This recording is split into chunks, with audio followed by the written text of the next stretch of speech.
हे दोस्तों, how are you. स्वागत है आप सभी का आपके अपने चैनल फिजिक्स मेल में। दोस्तों, थर्मोडायनेमिक्स का ये हमारा 4th लेक्चर है जिसमें आज हम पढ़ने वाले हैं आइसोकोरिक प्रोसेस। तो क्या होता है आइसोकोरिक प्रोसेस? दोस्तों, आइसो का मतलब ग्रीक ये वर्ड है और इसमें आइसो का जो मतलब है वो है इक्वल और कोरिक का मतलब होता है वॉल्यूम। तो आइसोकोरिक प्रोसेस यानी वो प्रोसेस जिसमें वॉल्यूम क्या होगा? कांस्टेंट होगा, इक्वल होगा, सेम होगा यानी कांस्टेंट होगा। वॉल्यूम कांस्टेंट होगा इसका मतलब चेंज इन जो वॉल्यूम है डीवी वो जीरो होगा, वॉल्यूम चेंज नहीं होगा, डीवी जीरो होगा। तो देखो दोस्तों, यहां पे हम पहले स्टार्ट करते हैं इक्वेशन ऑफ स्टेट से। तो इसका इक्वेशन ऑफ स्टेट क्या आएगा? तो वॉल्यूम कांस्टेंट है, वॉल्यूम कांस्टेंट है यानी ये कौन सा लॉ है? ये गे-लुजेक्स लॉ है। गे-लुजेक्स लॉ में हमें पता है कि वॉल्यूम कांस्टेंट होता है और pressure is directly proportional to temperature. तो अगर pressure directly proportional to temperature है तो हम ऐसा लिख सकते हैं कि P2 upon P1 is equal to T2 upon T1। यही है दोस्तों आपका इक्वेशन ऑफ स्टेट। तो ये हो गया इक्वेशन ऑफ स्टेट। सेकंड देखेंगे इंडिकेटर डायग्राम। तो इसके अगर मुझे इंडिकेटर डायग्राम निकालनी है तो कैसे निकलेगी इंडिकेटर डायग्राम? इंडिकेटर डायग्राम क्या होती है? तो it is a graph of pressure versus volume. अब यहां पे देखो, यहां पे वॉल्यूम चेंज नहीं होने वाला, प्रेशर चेंज होगा लेकिन वॉल्यूम चेंज नहीं होगा। तो जैसे जैसे टेम्परेचर बढ़ेगा प्रेशर बढ़ेगा, जैसे जैसे टेम्परेचर घटेगा प्रेशर भी घटेगा, डायरेक्टली प्रोपोर्शनल। बट यहां पे वॉल्यूम कांस्टेंट रहेगा। तो इंडिकेटर डायग्राम में या तो ग्राफ ऐसा होगा, तो ये 1 पोजीशन और ये 2 पोजीशन, तो ग्राफ या तो ऐसा होगा या तो फिर ग्राफ ऐसा होगा। एरो जो है वो एरो दोनों को अलग अलग करता है। तो ये जो ग्राफ है दोस्तों, ये ग्राफ किसका है? देखो यहां पे क्या हो रहा है, यहां पे प्रेशर बढ़ रहा है। पहले प्रेशर कम था, बाद में प्रेशर बढ़ रहा है। तो प्रेशर कब बढ़ेगा? जब हीटिंग होगी। तो जब आप हीट करोगे गैस को, और गैस को क्या कर रहे हो आप? अलाउ नहीं कर रहे हो कि वो एक्सपांड हो, यानी उसका वॉल्यूम कांस्टेंट है। अगर सिंपल सा इसका अगर रियल टाइम कोई एग्जांपल आपको देना है तो आप दे सकते हो, एक सिलेंडर, क्लोज सिलेंडर है और उस क्लोज सिलेंडर को आपने क्या किया? उसको गर्म किया, हीट किया। तो आपने उसको हीट दी। अब ये जो सिलेंडर है ये पैक है, ये पैक है यानी इसकी बाउंड्रीज है। तो इसमें जो भी गैस भरी होगी वो गैस बाहर नहीं निकल सकती, एक्सपांड नहीं हो सकती। ठीक है, एक्सपांड नहीं हो सकती। इसलिए ये जो प्रोसेस है, इस प्रोसेस को बोला जाता है आइसोकोरिक प्रोसेस, जिसमें वॉल्यूम कांस्टेंट हो। ओके, तो अब यहां पे देखो, ये जो आइसोकोरिक हीटिंग है, आइसोकोरिक हीटिंग, इसमें क्या होगा? तो आइसोकोरिक हीटिंग यानी वॉल्यूम कांस्टेंट रखा है और आप उसको हीट कर रहे हो, तो उसमें क्या होगा? उसमें वॉल्यूम तो चेंज नहीं हो सकता, तो टेम्परेचर बढ़ रहा है क्योंकि हीटिंग हो रही है। हीटिंग हो रही है तो टेम्परेचर बढ़ रहा है। अगर टेम्परेचर बढ़ेगा तो प्रेशर भी बढ़ेगा। क्यों? क्योंकि pressure is directly proportional to temperature. और हमें यह पता है कि अगर टेम्परेचर बढ़ रहा है इसका मतलब इसकी मोलिकुलर मोशन बढ़ रही है, क्योंकि जो मोलिक्यूल्स है उनको क्या मिल रही है? हीट एनर्जी मिल रही है। तो उनकी मोलिकुलर मोशन बढ़ रही है। मोलिकुलर मोशन बढ़ रही है यानी उनकी काइनेटिक एनर्जी बढ़ रही है, यानी उनकी इंटरनल एनर्जी बढ़ रही है। याद रखना दोस्तों, ये कंपलसरी आपके दिमाग में फिट कर लो कि अगर टेम्परेचर बढ़ेगा तो किसी भी गैस का इंटरनल एनर्जी बढ़ेगा। तो इंटरनल एनर्जी बढ़ती है अगर टेम्परेचर बढ़ता है। तो टेम्परेचर बढ़ रहा है तो मैं ऐसा बोल सकता हूं कि इंटरनल एनर्जी इंक्रीज हो रही है। और जब इंटरनल एनर्जी इंक्रीज होती है तो उसको हम बोलते हैं कि इंटरनल एनर्जी कैसी है? पॉजिटिव है। तो उसका साइन क्या रहेगा? पॉजिटिव, क्योंकि इंटरनल एनर्जी इंक्रीज हो रही है। वैसे ही अगर यहां पे देखो प्रेशर इंक्रीज हो रहा है, सपोज यहां पे प्रेशर इंक्रीज हो रहा है, तो इसका मतलब क्या इंक्रीज हो रहा है? तो हम यहां पे देखते हैं, हमारे पास अभी 2 चीजें हैं जिसको इंक्रीज के लिए हमें चेक करना है। एक तो है हीट। तो हीट आप क्या कर रहे हो? हीट आप सिस्टम को दे रहे हो। तो जब सिस्टम हीट एब्जॉर्ब करती है यानी गैस हीट एब्जॉर्ब करती है तो वो हीट पॉजिटिव होती है, क्योंकि वहां पे हीट क्या हो रही है? उसकी इंक्रीज हो रही है। ओवरऑल हीट जो सिस्टम को मिल रही है वो इंक्रीज हो रही है, इसका मतलब हीट क्या होगी? पॉजिटिव। अब देखते हैं वर्क डन। तो वर्क डन कितना होगा? तो यहां पे चेंज इन जो वॉल्यूम है वो 0 है और वर्क डन होता है हमारा पीडीवी। तो अगर वॉल्यूम जीरो है इसका मतलब वर्क डन भी जीरो है। तो यहां पे कुछ भी वर्क डन नहीं हो रहा है क्योंकि गैस एक्सपांड ही नहीं हो पा रही। तो गैस जब एक्सपांड होगी तभी तो वर्क डन करेगी, या तो फिर कंप्रेस होगी तभी वर्क डन करेगी। तो वर्क डन जीरो है। ओके, तो ये सारी चीजें हमें यहां पे समझ में। ये किस में? ये आइसोकोरिक हीटिंग में, जिसको आप आइसोमेट्रिक भी बोलते हो। इसको दूसरा वर्ड कौन सा है? आइसोमेट्रिक। ये हीटिंग के लिए। अब अगर आपको कूलिंग के लिए लिखना है तो आइसोमेट्रिक कूलिंग। तो कूलिंग के लिए ये वाला ग्राफ आएगा, इसमें 1 ऊपर आएगा और 2 पॉइंट नीचे आएगा। ये भी प्रेशर वर्सेस वॉल्यूम है। अब यहां पे देखो ये और ये प्रेशर ज्यादा है, ये प्रेशर कम है, वॉल्यूम कांस्टेंट है। तो देखो प्रेशर इनिशियल इसमें कंडीशन में ज्यादा है, इनिशियली प्रेशर ज्यादा है और बाद में प्रेशर डिक्रीज हो रहा है यानी कम हो रहा है। तो इसका मतलब क्या हुआ? प्रेशर कम कब होगा? जब गैस क्या होगी? कूल होगी। तो ये जो गैस है ये कूल होगी तो प्रेशर डिक्रीज होगा, बराबर है, यानी उसका टेम्परेचर भी डिक्रीज होगा। तो हम यहां पे लिख देंगे टेम्परेचर क्या हो रहा है? डिक्रीज हो रहा है, यानी प्रेशर भी डिक्रीज, क्योंकि डायरेक्टली प्रोपोर्शनल है। अब टेम्परेचर डिक्रीज हो रहा है यानी इंटरनल एनर्जी भी डिक्रीज हो रही है, क्योंकि मोलिकुलर मोशन घटेगी। तो इंटरनल एनर्जी डिक्रीज हो रही है यानी निगेटिव है। तो इंटरनल एनर्जी यहां पे कैसी है? निगेटिव। अगर हीट आपको चाहिए तो हीट देखो कूल हो रहा है ना, कूल हो रहा है यानी हीट हम सिस्टम से निकाल रहे हैं। सिस्टम से हीट निकालेंगे तो वो निगेटिव रहेगा, सिस्टम में अगर हीट ऐड करेंगे तो वो पॉजिटिव रहेगा। वैसे ही जो वर्क डन है वो इस केस में भी जीरो ही रहेगा, क्योंकि वर्क डन होता है पीडीवी और वॉल्यूम तो चेंज नहीं हो रहा है, इसलिए वर्क डन इस केस में भी जीरो ही रहेगा। अब ये जो ग्राफ आपको मिला है, अगर आपको इसका स्लोप कैलकुलेट करना है तो आप कैसे करोगे? तो स्लोप होता है delta y by delta x, यानी change in y upon change in x. तो यहां पे देखो चेंज इन वाई तो हो रहा है but change in x zero है, तो चेंज इन एक्स जीरो है। यहां पे वाई एक्सिस पे कौन है? प्रेशर है, तो change in pressure upon change in volume, तो चेंज इन वॉल्यूम जीरो है, इसलिए something by zero is always infinity. तो इसका स्लोप आया इनफाइनाइट। फोर्थ, अब आपको बल्क मॉडुलस निकालना है। तो बल्क मॉडुलस कैसे निकलेगा? तो इसके लिए बल्क मॉडुलस आएगा, बल्क मॉडुलस का फॉर्मूला हमारे पास है B is equal to V dP upon dV is equal to, अब देखो dV जो है वो जीरो है तो चेंज इन वॉल्यूम जीरो है, तो चेंज इन वॉल्यूम अगर जीरो है तो इसका मतलब ये होता है कि समथिंग बाय जीरो इंफिनिटी, तो बल्क मॉडुलस भी इंफिनिटी है।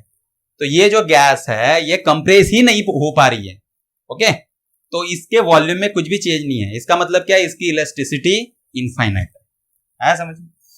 अब वर्क डन तो हमने ऑलरेडी देख लिया, तो वर्क डन जो होता है वो क्या होता है? वो जीरो होता है इस केस में, वर्क डन जीरो। 6, तो हम अभी देखेंगे कि फर्स्ट लॉ ऑफ थर्मोडायनेमिक्स अगर हमें अप्लाई करना है तो वो कैसे होगा। फर्स्ट लॉ ऑफ थर्मोडायनेमिक्स, तो वर्क डन जीरो है तो इक्वेशन क्या आएगा? Change in Q is equal to change in U plus change in work done. तो वर्क डन तो हो गया जीरो, तो जो हीट आप दे रहे हो वो पूरी की पूरी यूज हो रही है इंटरनल एनर्जी बढ़ाने की, यानी जो हीट आप दोगे वो एक्सपेंशन के लिए कोई चांस है ही नहीं, तो जो हीट आप दोगे वो सारी की सारी हीट टेम्परेचर बढ़ाने में यानी हीटिंग के लिए लग जाएगी। अगर आप हीट निकाल रहे हो तो कूलिंग हो जाएगा, यानी जो हीट है वो नथिंग बट इंटरनल एनर्जी। और इंटरनल एनर्जी का फॉर्मूला हमें पता है, वो है NCV delta T, where CV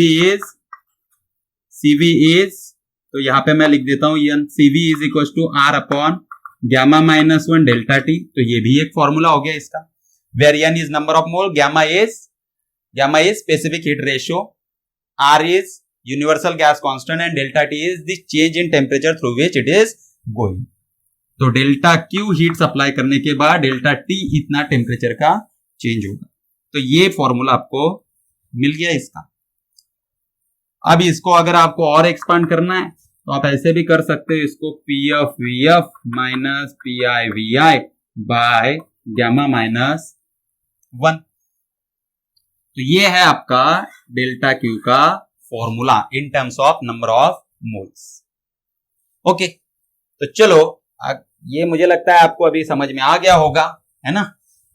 थोड़ा सा इसको और एक्सटेंड करते हैं। अब देखो ये जो पीवी ग्राफ है ना, ये पीवी ग्राफ मेरे पास है कुछ इस तरीके से। तो ये P है, ये वॉल्यूम है, ये 1 पोजीशन, ये 2 पोजीशन, ये इधर जा रहा है, ठीक है। तो ये मैंने पीवी ग्राफ निकाल लिया था। ये किसका था? ये हीटिंग का था, आइसोथर्मल हीटिंग, जो हमने अभी अभी देखा। अब मुझे कई बार ये P और V के फॉर्म में नहीं दिया रहता, तो हम क्या करेंगे, इसको प्रेशर और टेम्परेचर के फॉर्म में देखेंगे कि अगर हम प्रेशर और टेम्परेचर के फॉर्म में निकालते हैं तो यही ग्राफ कैसे निकलेगा। तो यहाँ पे वॉल्यूम कांस्टेंट है और pressure is directly proportional to temperature, volume constant होने की वजह से, जिसको हम गे-लुजेक्स लॉ बोलते हैं। तो अगर ये डायरेक्टली प्रोपोर्शनल का ग्राफ है तो ये ऐसे आएगा। तो हीटिंग के लिए ये ग्राफ ऐसे आएगा 1 और ये पोजीशन है 2, ये ऐसे। तो यही ग्राफ ये है जब वॉल्यूम की जगह पे टेम्परेचर आ जाएगा, है ना। सिंपल, कितना आसान है। और इसके लिए कूलिंग के लिए बस एरो उल्टा करना है आपको, क्योंकि टेम्परेचर घटेगा, प्रेशर भी घटेगा।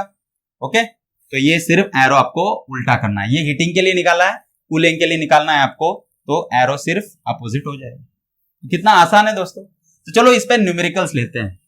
तो सबसे पहला जो न्यूमेरिकल है वो हमारा है, कई बार ये एग्जाम्स में आ चुका है दोस्तों, तो थोड़ा सा कॉन्सेंट्रेशन से देखना, कई बार आ चुका है। इसमें उन्होंने क्या किया है, इसमें उन्होंने 2 प्रोसेसेस ली है, 2 प्रोसेसेस। देखो पहले ये प्रोसेस है, ये जो प्रोसेस है, अभी ये इंडिकेटर डायग्राम है प्रेशर वर्सेस वॉल्यूम। तो ये जो प्रोसेस है A to B, ये प्रोसेस ऐसे है, then B to C process है, then C to D process है, okay, and then D to A process है। आ गया समझ में? ऐसे प्रोसेस है। तो आपको वर्क डन पूछा है, इस केस का वर्क डन पूछा है। इसके लिए ये दिया है आपको 2P, ये दिया है P, ये दिया है 2V और ये दिया है V। अब इस प्रोसेस का आपको वर्क डन निकालना है। अब यहां पे देखो, ये जो प्रोसेस है ये कांस्टेंट प्रेशर की प्रोसेस है A to B। तो AB जो प्रोसेस है वो कौन सी है? ये आइसोबारिक प्रोसेस है, आइसोबारिक है। B to C जो प्रोसेस है वो देखो वॉल्यूम कांस्टेंट है B to C के लिए, इसलिए ये आइसोकोरिक प्रोसेस है BC। C to D जो प्रोसेस है वो भी आइसोबारिक है। क्यों? क्योंकि वहां पे प्रेशर कांस्टेंट है। और D to A जो प्रोसेस है वो कौन सी है? ये आइसोकोरिक है। अब यहां पे देखो, यहां पे क्या हो रहा है, वॉल्यूम बढ़ रहा है A to B में, तो आइसोबारिक ये क्या है, वॉल्यूम बढ़ रहा है यानी हीटिंग हो रही है। तो आइसोबारिक हीटिंग है ये एक्चुअल में, या तो फिर आप उसको एक्सपांशन बोल सकते हो। तो आइसोबारिक एक्सपांशन के लिए ये आएगा। यहां पे देखो, यहां पे क्या हो रहा है, प्रेशर घट रहा है, प्रेशर घट रहा है यानी क्या हो रहा है कि ये यहां पे कूलिंग इफेक्ट हो रहा है। वॉल्यूम तो कांस्टेंट है, प्रेशर घट रहा है यानी टेम्परेचर घटे, तो ये आइसोकोरिक कूलिंग है। ये C to D आइसोबारिक, यहां पे क्या है, ये एक्सपांशन था तो ये कंप्रेशन है, यानी ये भी कूलिंग ही है, आइसोबारिक कूलिंग है। और ये आइसोकारिक क्या रहेगा, देखो यहां से यहां पे जा रहा है, ओके, तो प्रेशर बढ़ रहा है यानी हीटिंग है। तो ये इस तरीके से है। और आपको वॉल्यूम, अभी ये नॉलेज मैंने आपको बस दे दिया, लेकिन अगर कैलकुलेट करना है तो इसको कैलकुलेट करने के 2 तरीके हैं। एक तरीका है, बहुत ही आसान तरीका है, जो मैंने आपको ऑलरेडी पढ़ाया है, जो कि है ग्राफ से वर्क डन कैसे निकाले। तो ये जो प्रोसेस है ये एक साइक्लिक प्रोसेस है, इसमें टोटल 4 प्रोसेसेस हो रही है और ये साइक्लिक प्रोसेस है, यानी यहां से निकली और यहीं पे एंड हुई। तो स्टार्टिंग और एंड पॉइंट अगर सेम है तो वो क्या हो गई, साइक्लिक प्रोसेस होगी। तो साइक्लिक प्रोसेस का वर्क डन निकालने के लिए मैंने सिंपली आपको बताया था कि क्या करना है, कि जो एरिया वो कवर कर रहा है साइक्लिक प्रोसेस ने, जो एरिया एनक्लोज किया है, तो एरिया एनक्लोज आपको निकालना है। तो एरिया एनक्लोज कैसे निकालेंगे हम, area enclose is equal to, यहां पे देखो ये कैसे निकलेगा, तो देखो ये लंबाई है और ये चौड़ाई है उसकी, तो what is the length, 2v minus v, तो इसकी लेंथ हो जाएगी 2v माइनस v, और जो विड्थ है वो कितनी है, 2p माइनस p। ये हो गया V और ये हो गया P, तो PV ये हो गया तुम्हारा एरिया यानी वर्क डन। तो बहुत ही आसान है इसको निकालना, लेकिन आप इसको दूसरे तरीके से भी निकाल सकते हो। जैसे कि पहले आप आइसोकोरिक एक्सपांशन के लिए आप निकाल सकते हो, आइसोकोरिक एक्सपांशन के लिए अलग से निकाल सकते हो।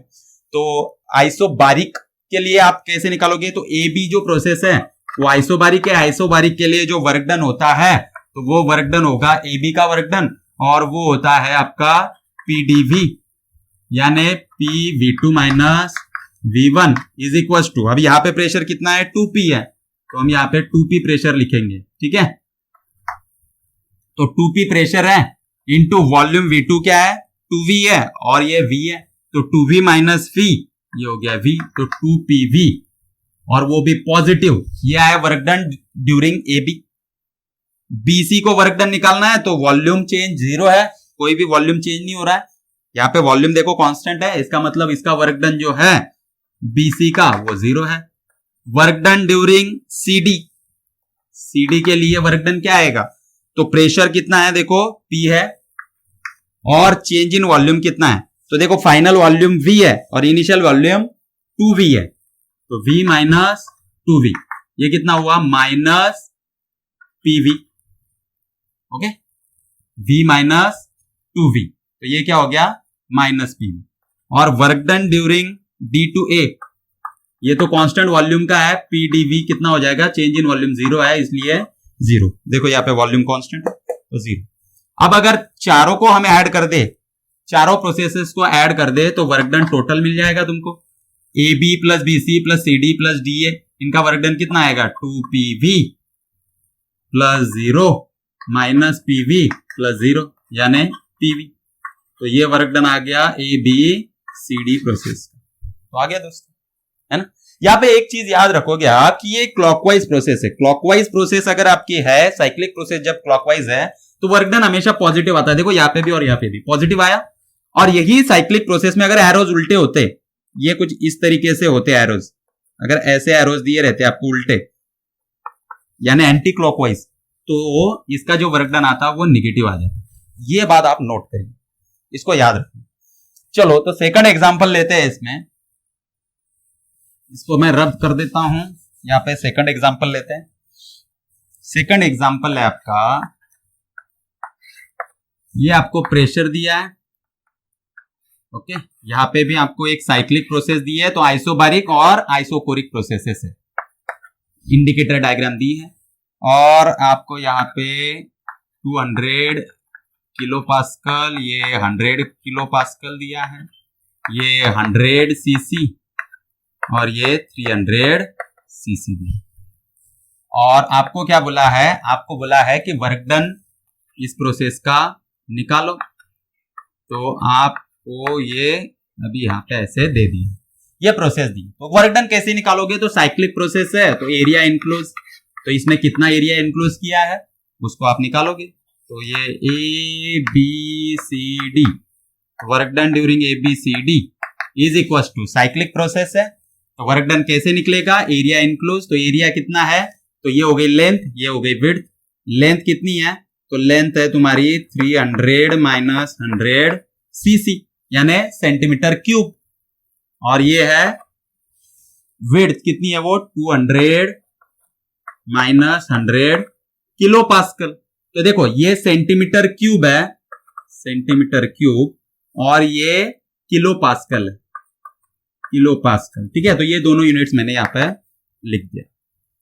तो अब ये आएगा तुम्हारा 200 और ये आएगा 100, ओके, इनटू, अब 1 सेंटीमीटर क्यूब यानी कितना मीटर क्यूब होता है, तो इसको मीटर में कन्वर्ट करेंगे क्योंकि ये पास्कल है, पास्कल यानी न्यूटन पर मीटर, तो मीटर में इसको कन्वर्ट करना जरूरी है, सीजीएस क्वांटिटी है।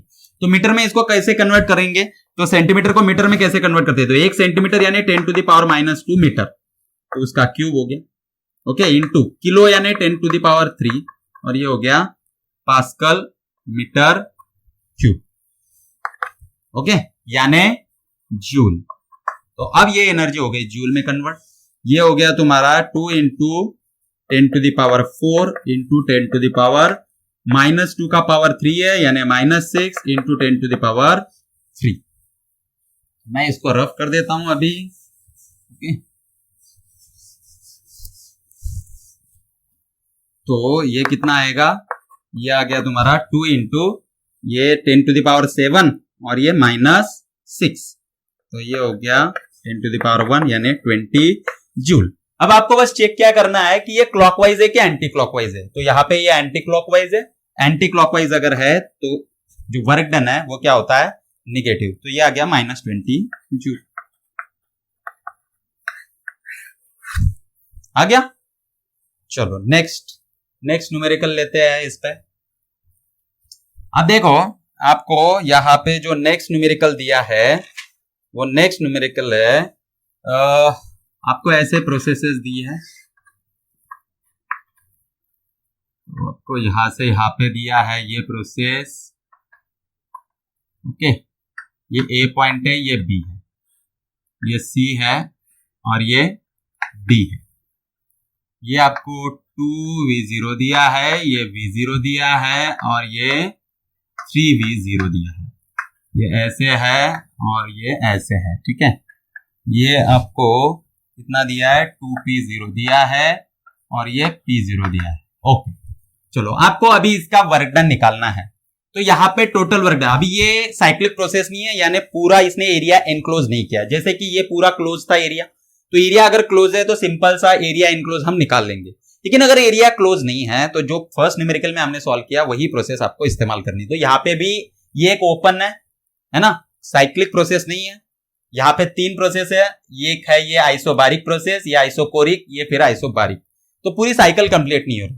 अगर ऐसे ओपन ग्राफ है तो उसका आपको वर्क डन कैलकुलेट करते वक्त ध्यान रखना है, work done during ABCD is work done during AB plus work done during BC plus work done during CD।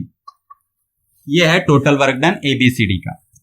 अब वर्क डन ड्यूरिंग AB क्या आएगा, AB का वर्क डन, तो ये आइसोबारिक प्रोसेस है, आइसोबारिक प्रोसेस में वर्क डन होता है P into V2 minus V1 यानी PdV। तो ये प्रेशर है आपका P0, वॉल्यूम, फाइनल वॉल्यूम, देखो ये एरो इधर है यानी ये फाइनल है, ये इनिशियल है, फाइनल वॉल्यूम है V0 माइनस इनिशियल वॉल्यूम है 2V0, तो ये कितना आया -P0 V0। Work done during BC कितना आएगा, तो ये एक आइसोकोरिक प्रोसेस है, वॉल्यूम चेंज नहीं हो रहा है, dV 0, तो वर्क डन भी 0। Then work done C to D कितना आएगा, वो C to D work done चाहिए आपको, तो ये आइसोबारिक प्रोसेस है, इसमें होता है P V2 minus V1 is equal to pressure कितना है 2P0 और वॉल्यूम V2 कौन सा है, ये वाला यानी 3V0 माइनस V1 क्या है, ये V0, तो ये हो गया 2P0, दोनों का सब्ट्रैक्शन कर दो तो 2V0, ये हो गया 4P0 V0। अब बस आपको क्या करना है, आपको इसको ऐड करना है, तो work done during ABCD is equal to AB का है -P0 V0, BC का है 0 और इसका है 4P0 V0, दोनों को ऐड करो तो आपको 3P0 V0 दिखेगा। वर्क डन ड्यूरिंग ABCD आ गया समझ में दोस्तों आपको, है ना। Work done during ABCD is 3P0 V0, यह है इसका आंसर। चलो अभी और एक एग्जांपल आपको दिया है, लास्ट का एग्जांपल, टुडेज लास्ट एग्जांपल। आपको प्रेशर वर्सेस टेम्परेचर ग्राफ दिया है। ग्राफ ऐसा है, ये पोजीशन 1 है, ये पोजीशन 2 है, ये ऐसे दिया है आपको, और आपको बोला है, क्वेश्चन क्या है, क्वेश्चन है 2 मोल दिए है हीलियम गैस के, 2 मोल्स ऑफ हीलियम गैस, 2 मोल दिए है हीलियम गैस के एट टेम्परेचर 27 डिग्री सेल्सियस, और आपको दिया है कि अगर आप इसको हीट करते हो Q is equal to 100 joule energy देके अगर आप उसको हीट करते हो तो जो फाइनल टेम्परेचर होगा T2 वो आपको पूछा है।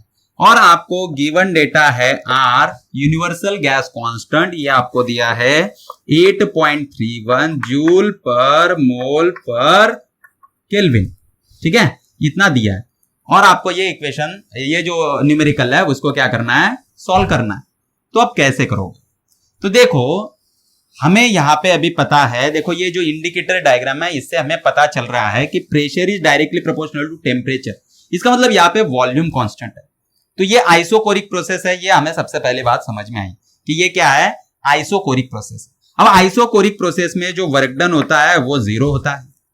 Then according to float first law of thermodynamics, first law of thermodynamics बोलता है कि चेंज इन हीट एनर्जी यानी heat given to the system is partly utilise to increase its internal energy and partly utilise to perform work. अब work तो 0 है, इसका मतलब जो हीट आप दे रहे हो वो टोटली इंटरनल एनर्जी बढ़ाने के लिए इस्तेमाल हो रही है। तो इसको आप बोल सकते हो, इंटरनल एनर्जी का फॉर्मूला आपको पता है वो क्या है, NCV डेल्टा टी। लेकिन यहां पे देखो जो CV है वो CV क्या होता है, तो CV का फॉर्मूला हम डाल देंगे यहां पे। CV का फॉर्मूला होता है F/2 R और ये है डेल्टा टी। तो यही है आपका इंटरनल एनर्जी का भी फॉर्मूला। यहाँ पे F क्या है, डिग्रीज ऑफ फ्रीडम। तो अब हमने काइनेटिक थ्योरी में देखा था कि जो डिग्रीज ऑफ फ्रीडम थे वो degrees of freedom helium gas क्या है, मोनो एटॉमिक गैस है। तो मोनो एटॉमिक गैस के लिए डिग्री ऑफ फ्रीडम कितने होते हैं, तो मोनो एटॉमिक गैस के लिए डिग्री ऑफ फ्रीडम 3 होते हैं। तो यहाँ पे हम अब वैल्यूज डाल देंगे। तो जो हमारा हीट है वो कितना है, हीट दिया है 100 जूल, तो मैंने 100 जूल डाल दिया, is equal to number of moles कितने दिए है 2, तो मैंने 2 लिख दिया। जो डिग्री ऑफ फ्रीडम है वो कितने है, मोनो एटॉमिक के लिए 3 divided by 2 as it is into R दिया है 8.31 इंटू डेल्टा टी क्या है आपका, तो फाइनल टेम्परेचर जो होने वाला है वो है T2 और जो इनिशियल टेम्परेचर है वो कितना है 27 डिग्री सेल्सियस यानी 300 केल्विन। तो मैंने यहां पे इसको लिख दिया 300 केल्विन। ओके, तो ये आया तुम्हारा, यहाँ पे 2 कट हो गया, ये 100 is equal to 3 into 8.31 into T2 minus 300। तो ये कितना हो जाएगा, अभी ये 100 है, 3 इंटू 8.31 ये कितना हो जाएगा, ये आएगा 93, ओके 3 8 जा 24 T2 माइनस 300। इसको डिवाइड कर देते हैं, इसको अप्रोक्सीमेटली 25 लिखता हूं मैं, तो 100 बाय 25 24.93 है यानी approximately 25 is equal to T2 minus 300। ये हो गया 4, तो T2 माइनस 300, तो जो T2 है वो कितना हो गया 304 केल्विन। तो टेम्परेचर बढ़ गया 4 डिग्री सेल्सियस से या तो फिर 4 केल्विन से। ओके, तो ये चेंज है, चेंज के लिए आप डिग्री सेल्सियस केल्विन सेम बोल सकते हो। तो जो टेम्परेचर है वो हो गया 304 केल्विन। तो 100 जूल ऐड करने के बाद इतनी एनर्जी ऐड होती है। तो आपको ये याद रखना है दोस्तों, देखो ये जो डेल्टा क्यू है ये आपको याद रखना है, ये आइसोकोरिक प्रोसेस के लिए। तो बस यहां पे हम रुकते हैं। Hope you like this video, आपको बहुत मजा आया होगा, बहुत अच्छे अच्छे न्यूमेरिकल्स हमने यहाँ पे देखे। तो ऐसे ही जो अगले लेक्चर है उसमें भी हम देखेंगे, देखते रहिए हमारे वीडियोस कंटिन्यूअसली। चलो, थैंक यू वेरी मच।